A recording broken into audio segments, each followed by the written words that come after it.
बीते 10 वर्षों में हमने घृणा और नफरत की जुबान को लेजिटिमाइज कर दिया।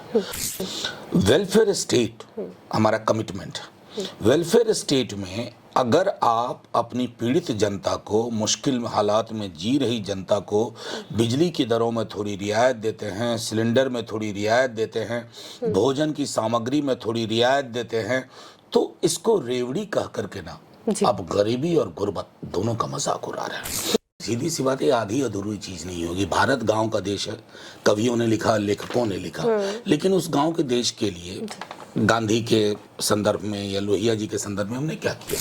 इंटरनेट को सिर्फ आपको ये देखना होगा कि इसको हमारी ज़रूरियात में शामिल कर दिया गया, और जो चीज़ ज़रूरियात में शामिल हो जाती है, आप कल्पना करके देखिए कि थोड़ी देर वाईफाई नहीं होता या डेटा आपके पास नहीं होता तो कितनी सूचनाओं से आप महरूम हो जाते हैं। पहले तो हमें क्लास और कास्ट दोनों को समझना होगा। हमारे वामपंथी साथियों ने इस देश में क्लास की एनालिसिस की और क्लास और कास्ट का कहाँ सम्मिश्रण हो रहा है, कहाँ वो इंटरसेक्शनैलिटी, उसको नहीं देखा। आमतौर पर जब कोई बिल दोनों सदनों से पास होता है तो महामहिम के पास जाता है उनके सिग्नेचर के लिए, फिर वो एक्ट बन करके बाहर आता है। आमतौर पे एक्ट में लिखा रहता है विथ इफेक्ट फ्रॉम। अब ये पहला कानून होगा जिसमें वो शायद ना लिखा हो। देखिए, हमारे समाज को ये लोहिया जी कहते थे ना कि पॉलिटिशियंस का काम सिर्फ चुनाव लड़ना नहीं होने चाहिए, ये जेपी का भी कहना था। एक पॉलिटिकल ट्रेनिंग की लगातार आवश्यकता होती है। और मेरा तो और मेरी पार्टी का और एक बड़े वर्ग का ये मानना है कि मैं GDP, size of the economy नहीं जानता हूँ, मैं थाली देखता हूँ। मेरी थाली, मेरे पड़ोस की थाली, अगर उस थाली में कोई कमी नहीं है तो इकोनॉमी बेहतर है।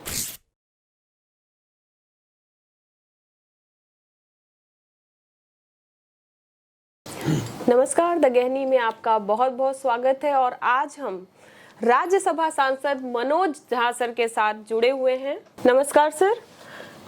सर, दानिश अली की घटना और संविधान की फैटर्निटी को कैसे देखते हैं आप?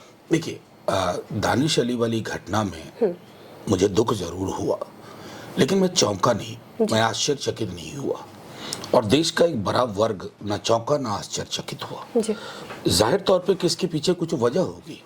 बीते 10 वर्षों में हमने घृणा और नफरत की जुबान को लेजिटिमाइज कर दिया, बल्कि एक अंग्रेजी में कहावत है नॉर्मलाइजेशन, वो सामान्यीकरण जिसको कहते हैं कि रोजमर्रा की चीज है, इसमें आश्चर्य की बात क्या है। मुसलमान है तो उसको ये सुनना पड़ेगा, दलित है तो उसको ये सुनना पड़ेगा।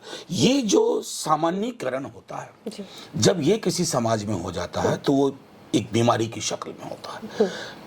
मुझे सिर्फ इतना लगा कि अब ये सदन में बीमारी पहुंच गई है जी।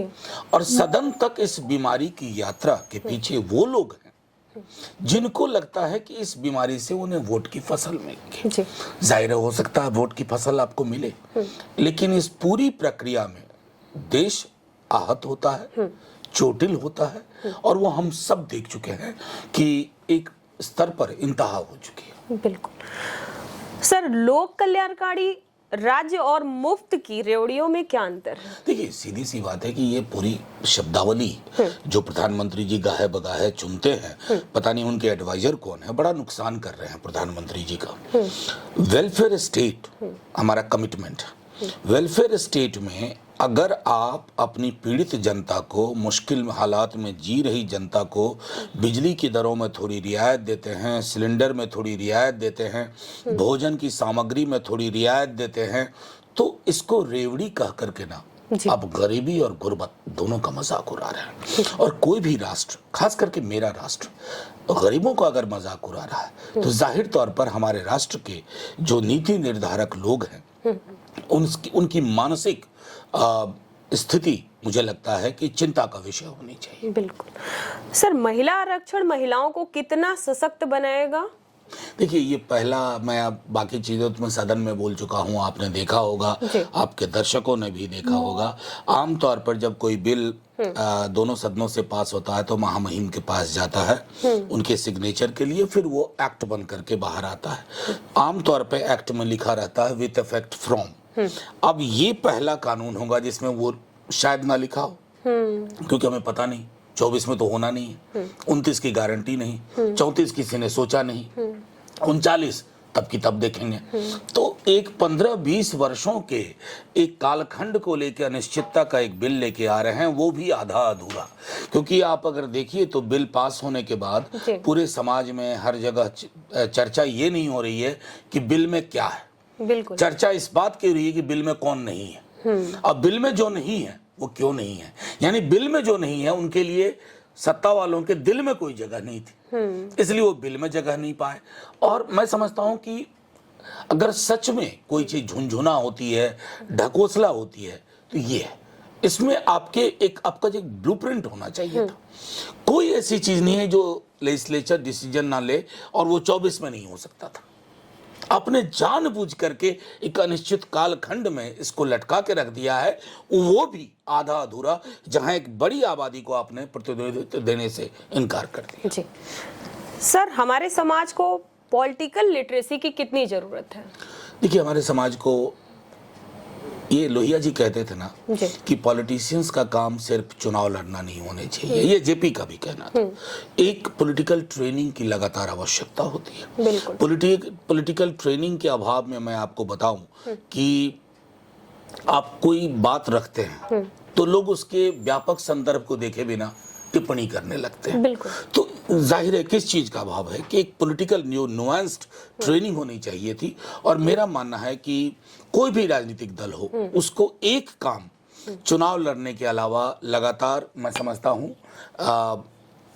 त्रैमाही भी हम कोशिश करें कि हम एक प्रशिक्षण शिविर चलाएं, जिससे कि कार्यकर्ताओं को, वोटर्स को और आमजनों को भी कई सारे विषयों पर लगातार जानकारी मिलती रहे। बिल्कुल सर, लेबर क्लास की महिलाएं जो दो स्तर पर पिछड़ी हैं, शिक्षा और काम, इसको कैसे सुधारा जा सकता है? देखिए, पहले तो हमें क्लास और कास्ट दोनों को समझना होगा।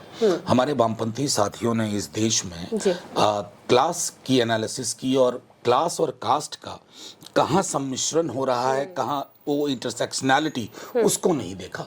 मुझको लगता है कि आम तौर पर अगर आप देखेंगे, वैसे प्रोफेशन जिसको कंसीडर किया जाता है कि बहुत ही हाईली श्रम आधारित हैं, जो डिफिकल्ट हैं, उसमें आम तौर पर हमारे समाज के पायदान की वो जातियां होती हैं जो सामाजिक पायदान में, कास्ट हिरार्की में भी नीचे होती हैं। मैं अक्सर एक बात कहता हूँ, सदन में भी कह चुका हूँ कि बड़ी तरक्की कर ली देश ने। कई लोग कहते हैं जाति मायने नहीं रखती। साहब, अगर जाति मायने नहीं रखती तो सीवर में उतरने वाले की जो मौत हो रही है वो तो एक ही जाति से। सदन में मैंने पूछा है और मुझे जवाब दिया गया।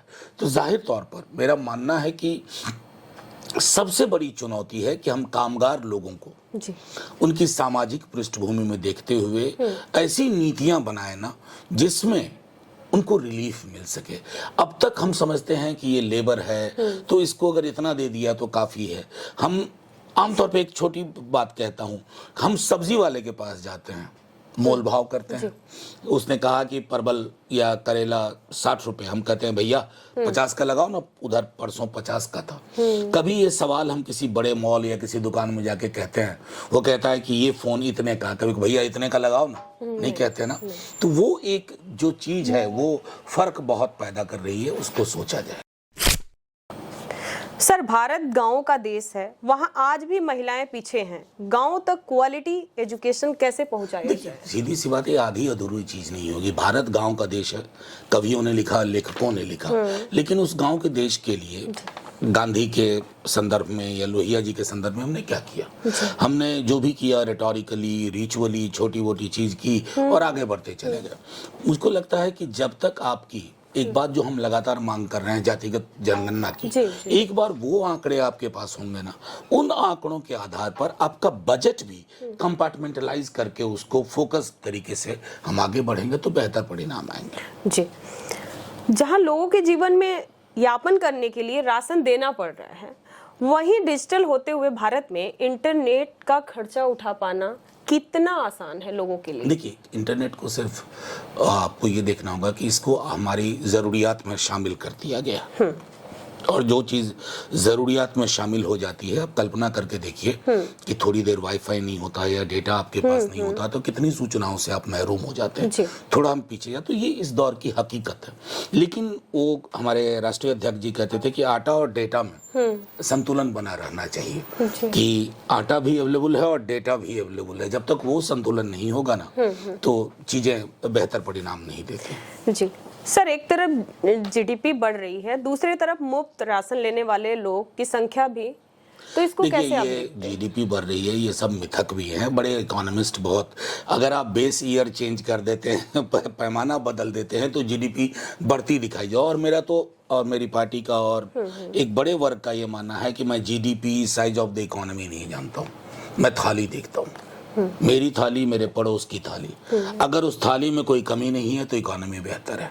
अगर उस थाली में कमी है तो ऐसी इकोनॉमी का क्या करना जहां असमानता के महासागर में समृद्धि के 5 टापुओं की विजय पताका लहराने को अर्थशास्त्र की विजय कहा जाए ना, हम तो उसे पराजय मानते हैं। द गहनी से मैं शिल्पी आपका बहुत बहुत साधुवाद करती हूँ सर, धन्यवाद।